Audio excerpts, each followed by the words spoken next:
ওসমান বিন হাদি সে কোনো আমাদের প্রতিষ্ঠিত রাজনৈতিক দলের কোনো ব্যক্তিত্ব নয়, সে ছিল বাংলাদেশের একটি মানুষের কণ্ঠস্বর। এই কণ্ঠস্বরকে কারা রুখে দিতে চায়, আমরা কিন্তু এই মেসেজটা আমাদের কাছে পরিষ্কার।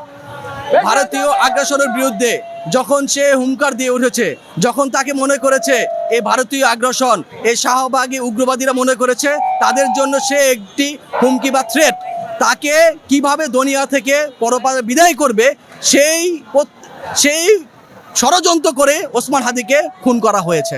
যৌক্তিক দাবি যদি বলেন, আসলে খুব লজ্জা হয় ইন্টারিমের প্রতি।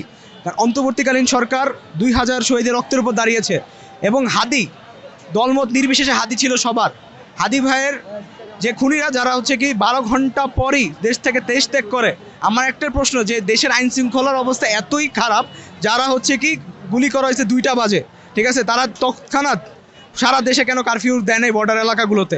তাহলে তো হাদি ভাইয়ের যে পলাতক খুনিরা তারা ইন্ডিয়া পালাতে পারতো না। এবং আমরা চাই হাদি ভাইয়ের যদি শেষ 3টা ইচ্ছা যদি আমরা দেখি, এই সোশ্যাল মিডিয়াতে ঘোরাফেরা করছে 3টা ইচ্ছা, তার মধ্যে সবচেয়ে মূল ইচ্ছা ছিল যে সে যদি কোনোদিন মারাও যায় তার খুনির বিচার এই বাংলায় হবে। আর তার খুনির বিচার যতক্ষণ না পর্যন্ত নিশ্চিত হবে আমরা এই রাজপথে থাকবো, রাজপথ ছেড়ে আমরা যাব না।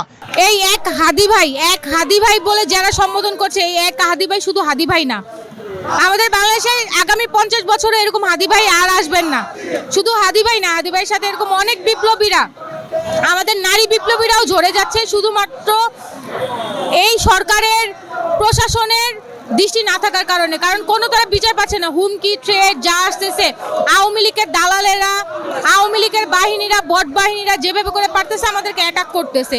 এই অ্যাটাকের হাত থেকে কিন্তু আমরা কেউই সুরক্ষিত না। আমরা আমাদের নিজেদের জায়গা থেকে অনেক হুমকি পাচ্ছি, থ্রেট পাচ্ছি, কিন্তু প্রশাসন এখানে একবারে নিশ্চুপ নির্বাক।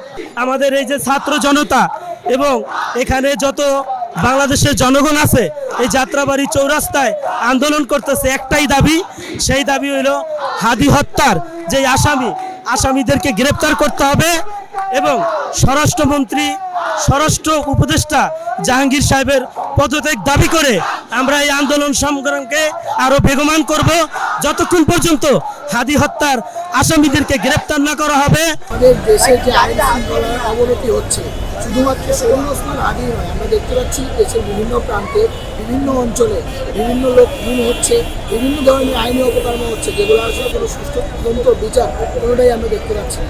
সেখানে হাদির মতো একজন বিপ্লবীকে আমরা আজকে হারিয়েছি।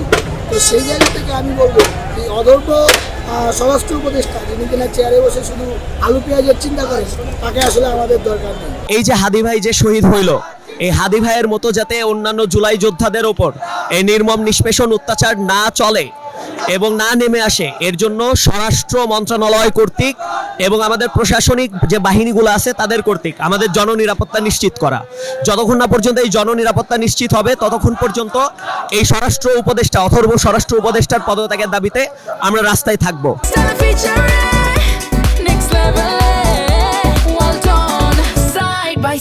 Free